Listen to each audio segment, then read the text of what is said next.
Welcome to Lunch with Legacy Leaders, a weekly talk show with local and national thought leaders discussing issues impacting the Black community. Now introducing our host, Ms. Anne Marie Sorrell. Good afternoon and welcome to Lunch with Legacy Leaders. I'm your host, Anne Marie Sorrell, President and CEO of the Mosaic Group.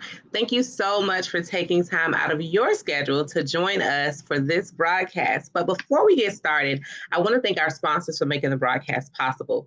Thank you to Desmond and Dover Accident Attorneys, AARP, the Florida Lottery, FAMU Mary, and All of Us Research Program at the University of Miami.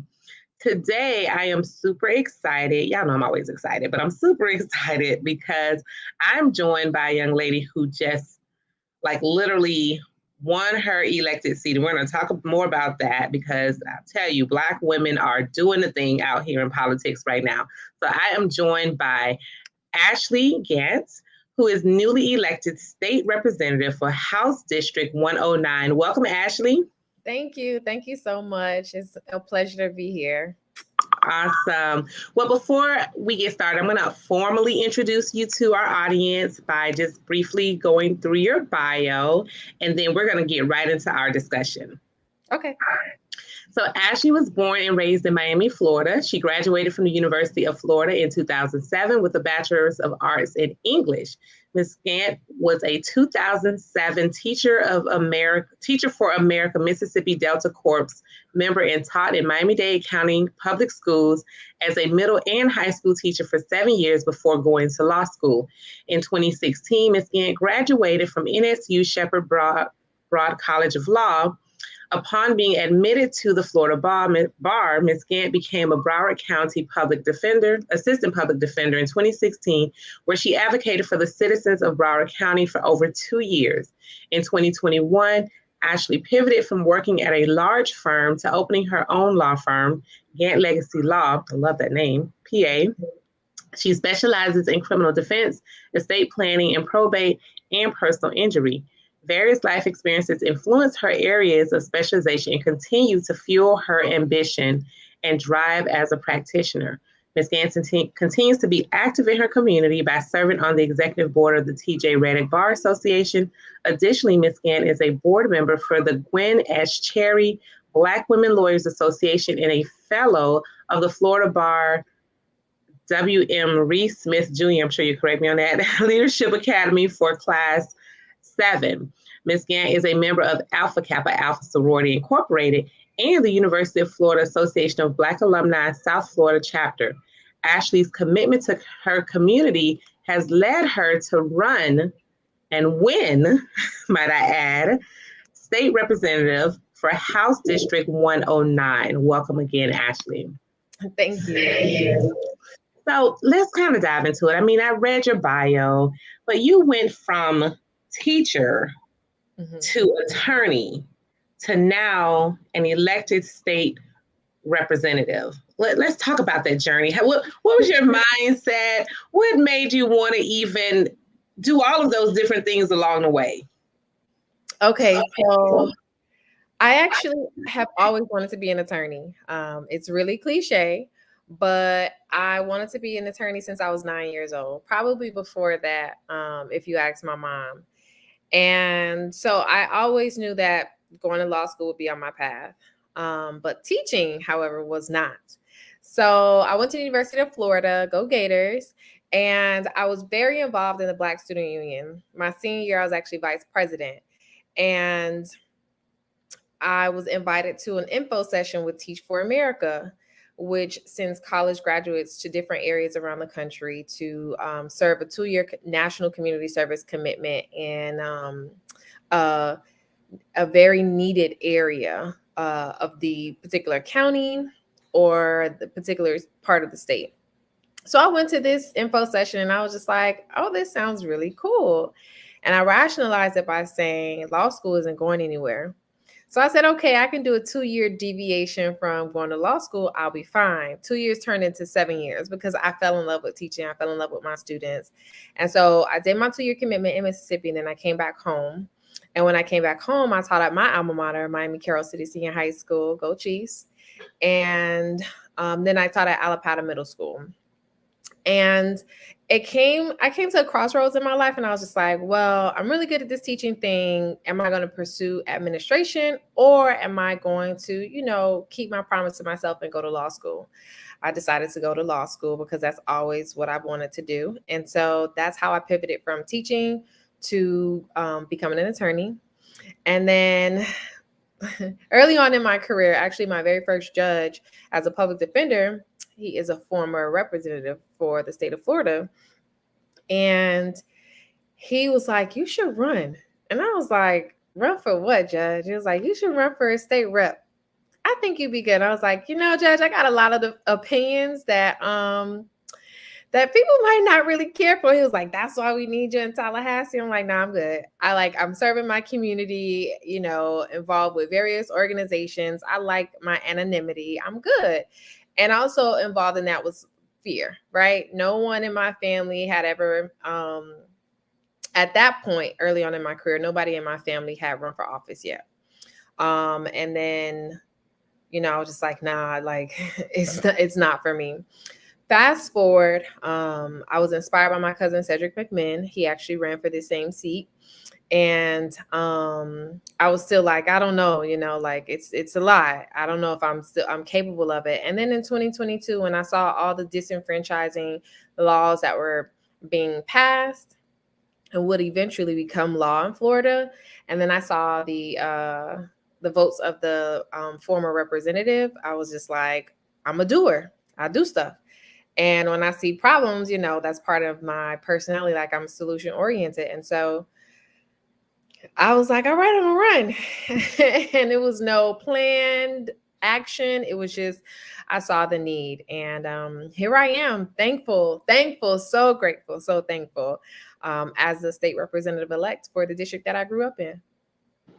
So tell us more about the district. Like, where does your district span for those who may not be familiar with District 109? Okay, so it's kind of it's very much gerrymandered. Okay, like most of the redistrict maps. So it starts on 22nd Street. So if we go east to west, so the furthest east I go is Biscayne Boulevard. Everything west of Biscayne Boulevard, and furthest west I go is like 37th Avenue. But it depends on the street. So when we're talking about, I have some downtown. So starting from 22nd Street to Flagler. So downtown, and then we wrap around to Overtown, Alapata, Liberty City, Brownsville, unincorporated Dade, which we call West Little River. I have some Arcola Lakes area, West Little River, Westview, up to Opelika. So the northernmost street is 151st Street, and the southernmost street is Flagler. Wow, that is very gerrymandered. That's a pretty wide district throughout the county. Yeah. And so some parts, it goes from Biscayne over to 7th Avenue, over to 10th Avenue, and so on and so forth. So when you get on 95th Street, 17th Avenue straight up to 151st Street. So 17th and 95th Street, where Central and Turner Tech are, all the way up to 151st Street is part of District 109. And then going west to like 37th Avenue, but it's very interesting because I have the Opelika Airport, but I don't have the Opelika Industrial Complex in my district. But it's like, how do you do that? So, okay. So yeah, it just, so those are the neighborhoods. I usually go by neighborhoods and cities. Wow. So this was your first time running for public office, right? Yeah. So your first time running for public office, and you not only won, but you defeated James Bush, a seasoned politician. How does that victory feel for you? I'm still processing it, honestly, because I'm like, oh my God, I did this. Well, my team, we did it, and my community. It feels good to know that my community is ready for a change. That's what feels good. To know that they put their faith and trust in me, that feels amazing. And it's really actually an honor to be in this position because I grew up in the district. So I grew up seeing his signs all over the place in the 90s and everything. And so it's more about my community understanding and desiring change and leadership as opposed to just defeating him, I think is bigger than both of us as individuals. I think we have to look at the collective and think about, where do we want our community to go? This is home. This is, a piece of my history. How do I want my children to, my nieces and nephews, my little cousins, how do I want them to experience the place that I love so much? And not even just, the children in my family, all the kids in the district. And, on a broader scale in Florida, how do I want the future to be able to experience their lives as adults? And that's, kind of how I go back to my why, and I remember why I'm doing this. And I always have to go back when, it was hard.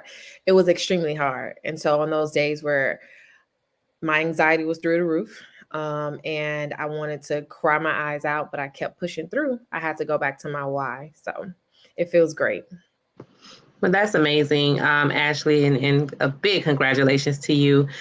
With this change that you are now bringing to the voters and residents of District 109, but also to, Tallahassee, which represents, laws and different decisions that are made represent citizens of Florida in general, but particularly for your district and for the citizens of Florida. What does your representation look like? What does it mean when it comes to change? What are you going to be fighting for? I think we have to look at the big picture, right? We see that the federal government is giving more rights to states. And so when we look at states getting this a lot more say so over what happens in our day-to-day lives, my election in the seat, and hopefully the election of a whole bunch of other progressive Democrats who are younger, it is a nod and an indication that the politics as usual will not be able to sustain us into a progressive future, a future where we prioritize climate change, a future where we understand that livable wages is a right, and it's not something that should be debated about. People who go to work, who do the hard work, and they should be able to support their families, and then going further, they should be able to afford a place to live in their home, or where they choose, or where they can afford. And so I think that going to Tallahassee, I'm not under any delusions that that we are not in a minority, because Democrats are very much in a minority. But my experiences as an attorney, particularly as a criminal defense attorney and a former public defender, some days I was in court and I was the only one on my side, including my clients. Was like, what are you doing? So I had the state, sometimes the clerk, sometimes the court reporter, the judge, and my client looking at me crazy, and I had to stand my ground. I had to say, well, this is what I'm requesting, or I'm advocating for my client. Sometimes, even though I had a conversation with my client, they might change their mind or flip the script. I'm like, we're going forward with the conversation, or with what was agreed, and so on and so forth. And so it's about building relationships. And so I very much understand that.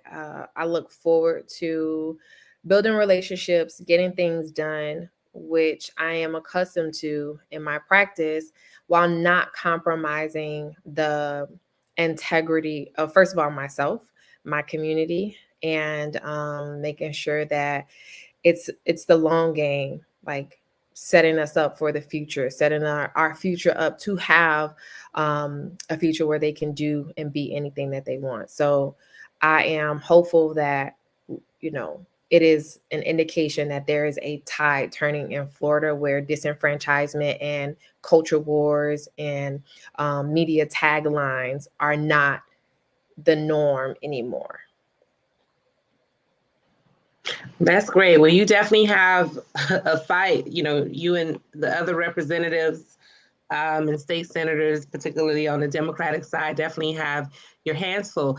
This past legislative session this year was brutal, as we know. There are many things that was pushed through and the governor signed off on, from, abortion bans to stop woke to don't say gay to, I mean, even my little elected seat that represents soil and water conservation districts, there was a push to ban those. And then they changed the game on what qualifications, and the governor changed, like literally signed into law, new qualifications for soil and water districts across the state, right? So there was so much under attack this past legislative session. And I'm sure that it's not going to be any different this upcoming legislation. Even if the governor changes, there's still quite a few, still a Republican stronghold. So what do you feel are going to be some of the largest fights or the biggest issues that are probably going to come up in the upcoming legislative session that's coming up in the next 4 to 6 months? I could definitely say abortion rights and reproductive rights for sure, but that's as far as I can answer. I don't. I'm not sure. I know that public education is under attack, so I fully expect it to be for them to dig in their heels. That's why this election in November is monumentally important. We need a new governor. We need new cabinet members. Everything, like, it's not in separate silos. We can't look at it in separate pods. We have to look at it, all together. We have a lot of general elections where Democratic candidates are going up against Republicans to unseat them. So, that's as complete as I can answer the question. I don't have a full complete answer. It's been a week and a day.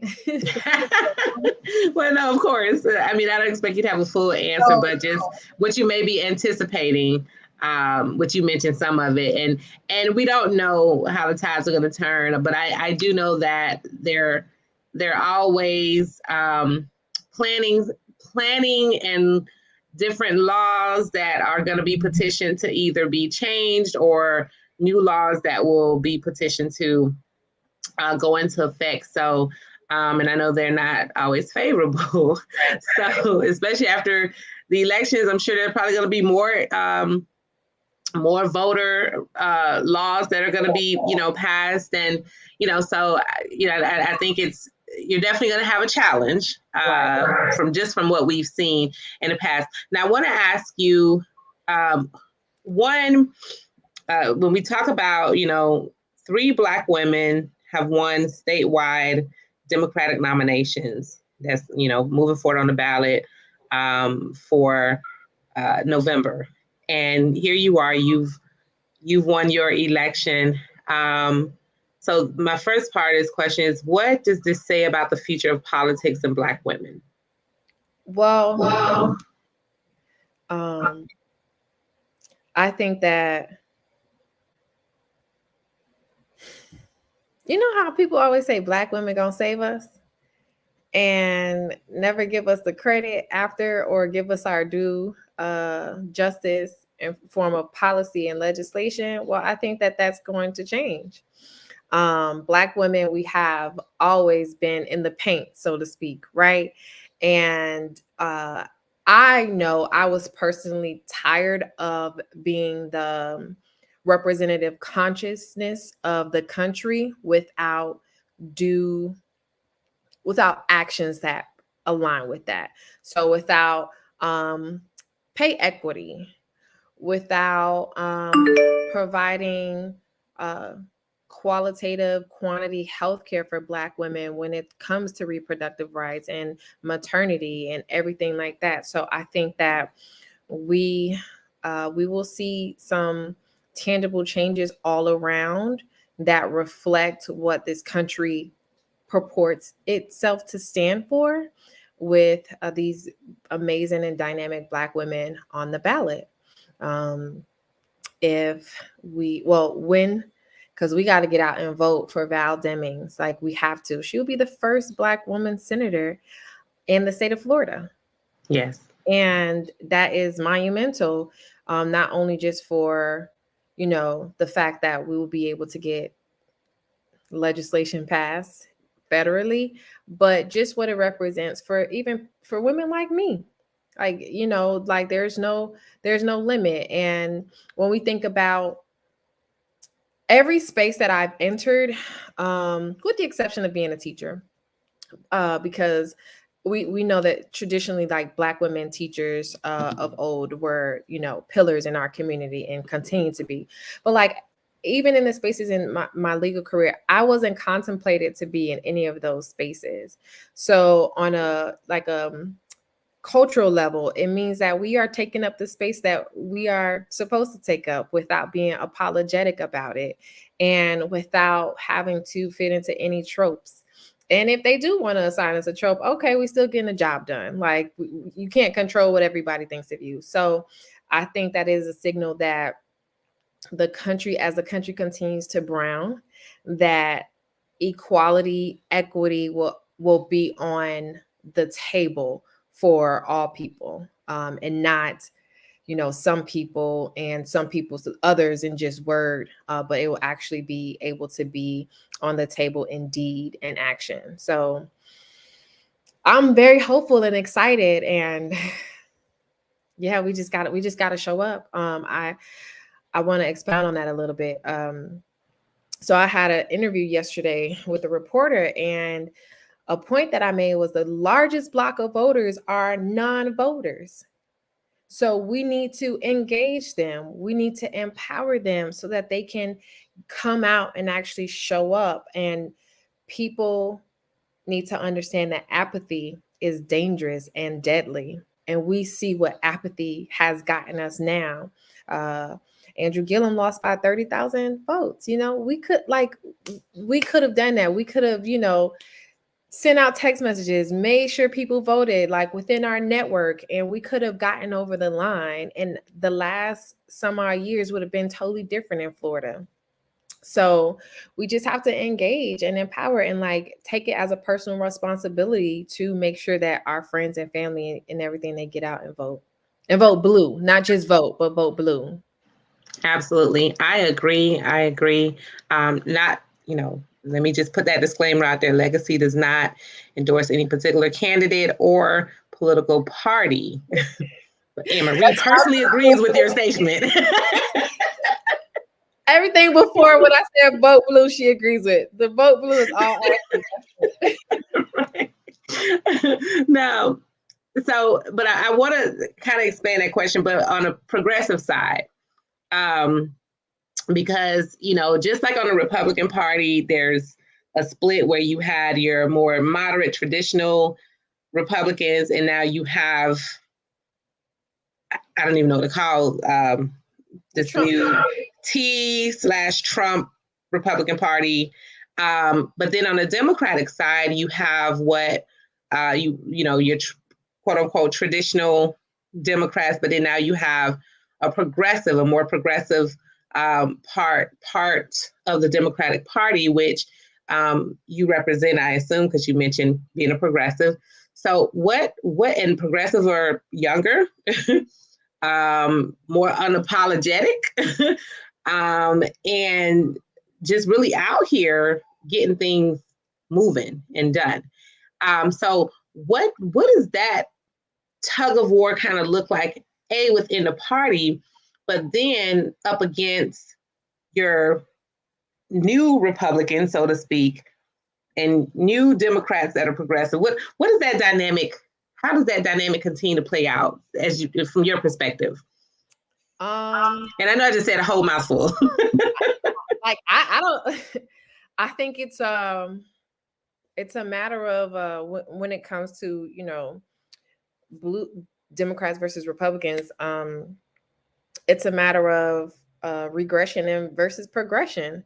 It's a matter of actual freedom where people can be who they decide to be versus fitting into a box that only includes a certain person or look or race or even educational background.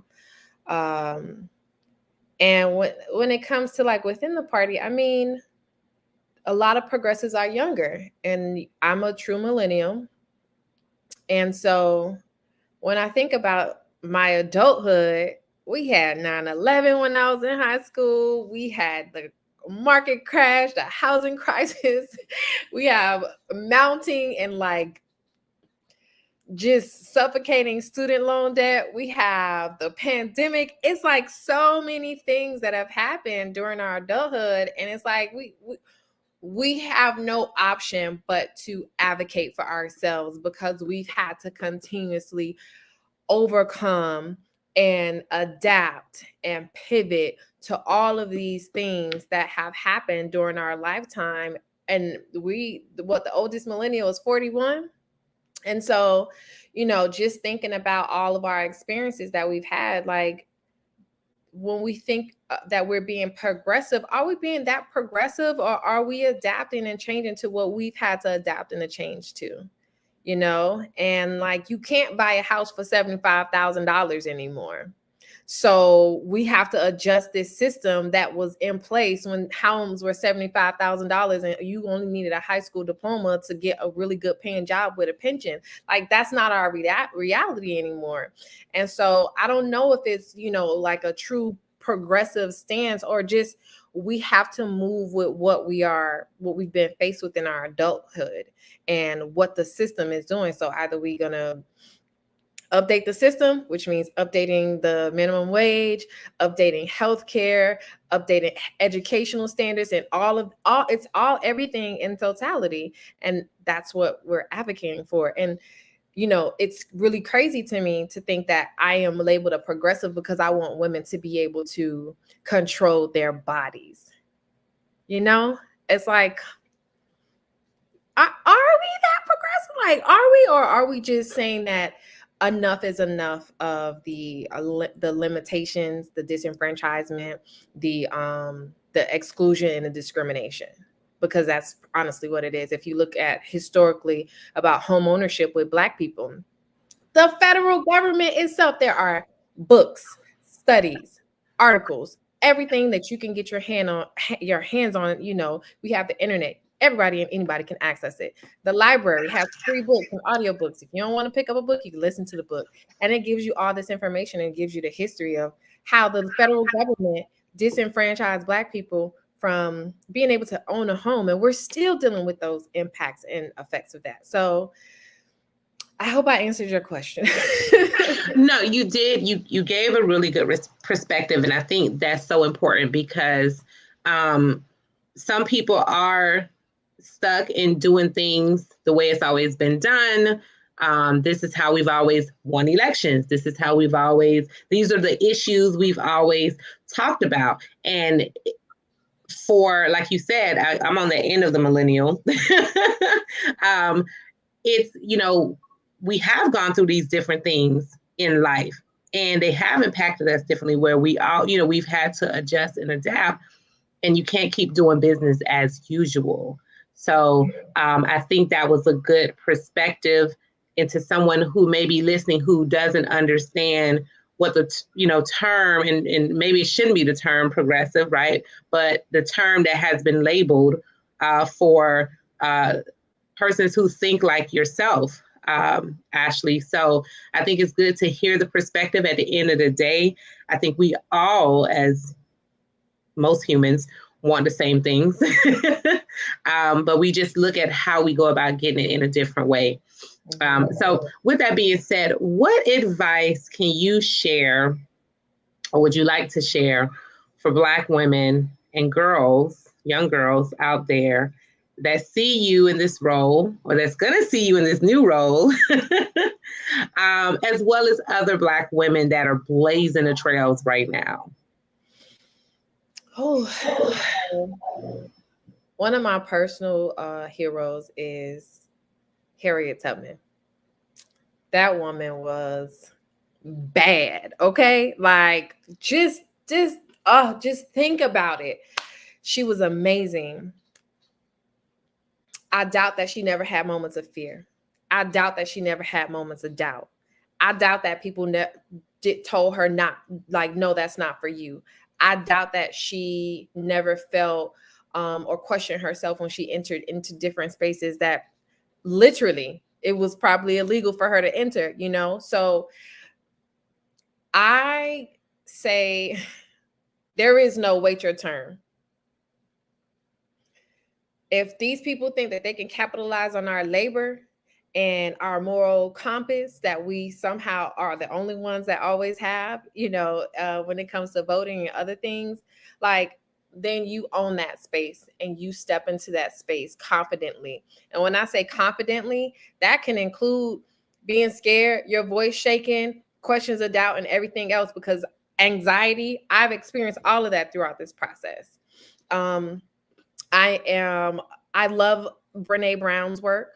Brene Brown is phenomenal. She does shame research and she's written several books. And so I've read her books, and those the lessons continuously give me courage to say that I'm in the arena. I might be bloodied, I might be beaten, but I'm in the arena, and I will not take any shaming, any criticism from anybody in the stands, because they have no idea what's going on in here. But I'm here. I showed up to the fight. I'm standing my ground. I'm taking up space, and you're going to hear me. You're going to know who I am, because for me, service is part of my purpose, and it's never just about me.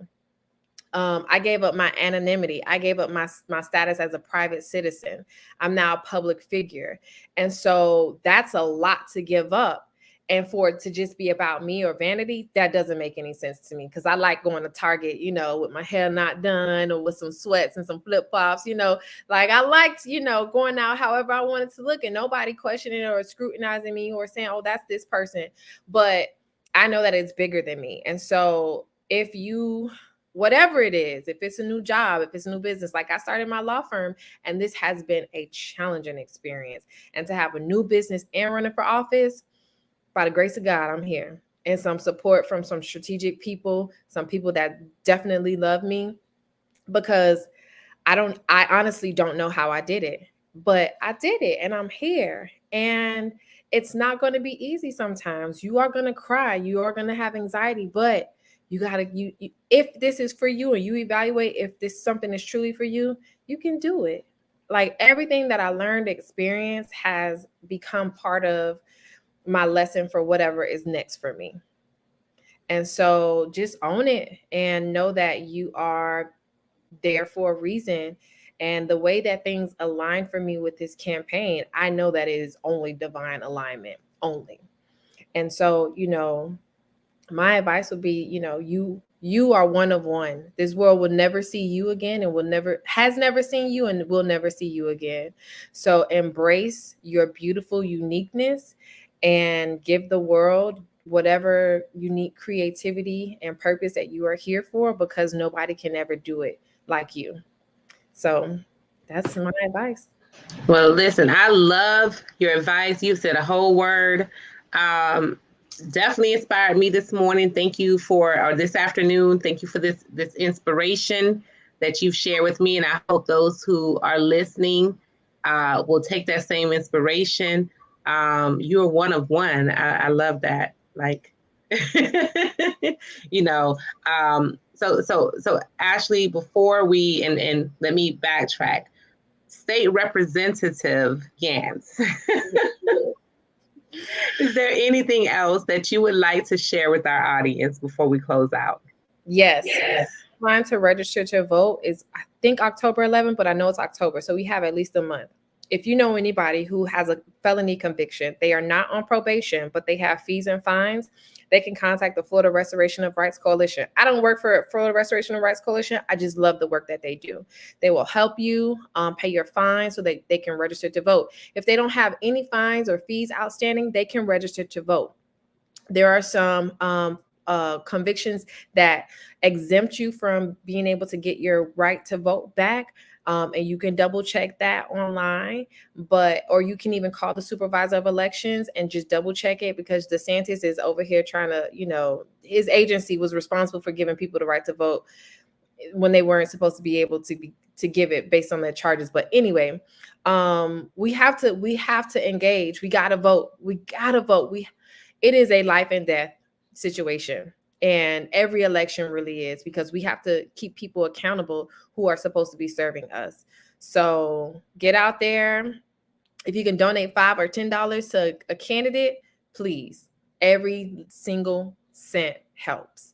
So that's the last words that I want to leave. And volunteer. I know folks don't want to volunteer anymore, but volunteer, make some phone calls, go hold some signs, go knock on some doors for a candidate that you believe in, and just get involved, get active. It's actually kind of fun sometimes when you're out there. It'd be a little hot, but it's hot. But you know what? Right, you burn some calories or you meet people. Yeah. So. Absolutely. Well, thank you so much, State Representative Gantt. We appreciate you joining us today on Lunch with Legacy Leaders. This has been such a phenomenal pleasure and a great conversation with you. And of course, our team at Legacy look forward to what you're going to accomplish in Tallahassee on behalf of the citizens of District 109 and the citizens of the state of Florida. We are rooting for you, and any way that we can support you in your role in Tallahassee, please feel free to reach out to us. Whatever you have going on, please feel free to share. As you know, Legacy has a email newsletter, and we can put announcements in that newsletter. It goes out every week. So don't be afraid to share what's happening in your district so that we can, be an extension of just keeping people in the know and keeping people informed. That's what we do here at MIA Media Group and Lunch with Legacy Leaders. So stay with me. I have just a few quick announcements. Before we close out, I want to thank our sponsors again, Demesman and Dover Accident Attorneys, AARP, the Florida Lottery, FAMU Mary, and All of Us Research Program at the University of Miami. Don't forget to check out our current issue, which is our 40 Under 40, where we are honoring those professionals under the age of 40 throughout South Florida. Congratulations to all of the honorees. Of course, we also have a new special issue that is being released, I believe, today.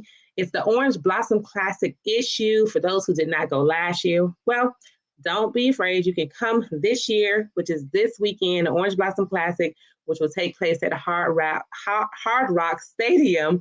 And it's between my alma mater, Florida A&M, the Florida A&M University, and Jackson State University. So it's going to be all the way live this weekend in Miami. Make sure you check out the issue for the Orange Blossom Classic, and you can check out both issues at miamediagroup.com. That's miamediagrp.com. Of course, we have all of our other shows. We have something for everyone. On Mondays, The Business of Black Business at 1 p.m. with Jay Reynolds. Tuesday, My Money, Your Money at 7 p.m. with Bridget Lumpkins. Wednesday, Soul at 7 p.m. with Nikki Jellin. Thursdays with yours truly, Lunch with Legacy Leaders at noon. And Flavor of South Florida, where we're giving you the best taste of South Florida and the Black-owned restaurants with Chef Irie at 7 p.m. And of course, we can't forget your health, Black Health Fridays at 2 p.m. with Dr. Michelle Kerwin. So please check out all of our shows. Be sure to share this video because there's definitely some information in here that someone will be able to use to better their lives. And also, don't forget to mark your calendar and join us again next Thursday at noon. Have a wonderful day, and thank you again, Ashley, Representative Gantt, for joining us. Thank you so much.